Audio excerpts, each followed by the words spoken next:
Vypražená ryba. Tak na jej prípravu potrebujeme rybu na tie 4 porcie, takých 40 až pol kila mäsa rybacieho. Potom na ten trojobal klasika, hladká múka, vajíčko, struhanka, trochu mlieka na zrozriedenie toho vajíčka, soľ, potom do toho vajíčka a trochu aj na tú rybu, olej, v ktorom to budeme vyprážať a citrón, ktorým trošku tie rybky ako namočíme s tou citrónovou šťavou. Trošku mlieka, aby nám stiahli tú rybaciu chuť. Máme ich takto postať aspoň takú polhodinku, potom to mliečko ako z nich sedíme a pekne ich obalíme. Zemiakový šalát, ktorý bude podávaný s vypráženou rybou.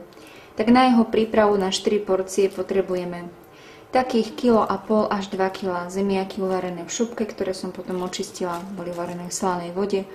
Také 2-3 cibulky nakrájané na drobné kocky. Potom sterilizovanú uhorku, takú polovičku toho pohára. Potom tam dám trošku majovky, pochuťkovej smotany a ešte mám a varím túto vývar, tak dám trošku z mrkvy, takú 1-2 a malý kúsok zeleru. Tak pretlačíme si zemiačky do nejakej väčšej nádoby. Teraz si opražíme tú spomínanú cibuľku. Už sa nám to začne toto dusiť. No a teraz si pridáme do tých zemiačkov ten zelér spomínaný s tou mrkvou. Ja si to dám tak pol na pol. Teraz tam dáme tú vychladnutú cibulku. A to zároveň, tak ako som spomínala, tie zemiačky tak prejdú, aby ste to mali tak pol na pol, aj kyslosť, aj tú sladkosť. A teraz tá mrkva s tou cibulkou sa vyrovná s tou uhorkou. Ja sama uvidím, ako to bude chutiť.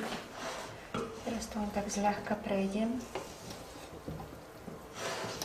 Teraz si tam pridáme tú tatárku s tou smotánkou pochuťkovou.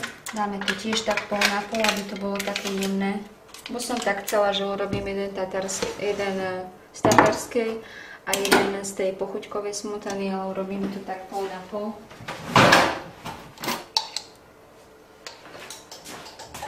Teraz tam dám tú smotánku. Len si ho takto teraz premiešame, aby si on chytil všetky tie chute z tej smotany, z tej tatárky. No a ja si tam ešte pridám, aby to bolo také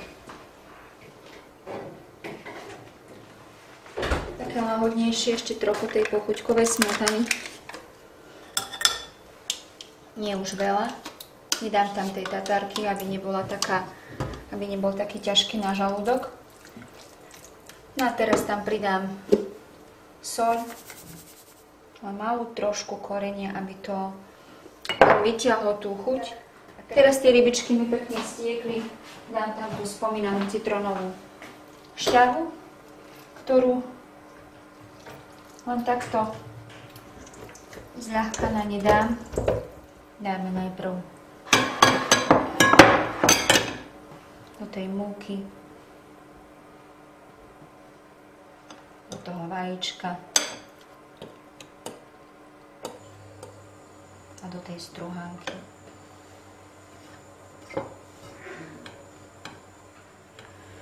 Medzi tým si spravíme, že si dáme hneď na tú panvičku ten olej, aby nám rybka nestála dlho v tom obale, aby sa čím skôr tie rybky mohli vyprážať a už ukladať. Tak vkladáme tie rybičky.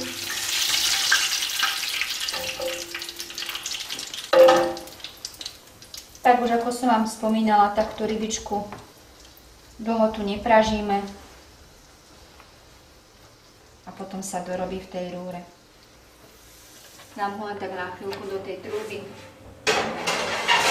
dojsť. Zemiakový šalát podávaný s vypráženou rybkou. Dobrú chuť.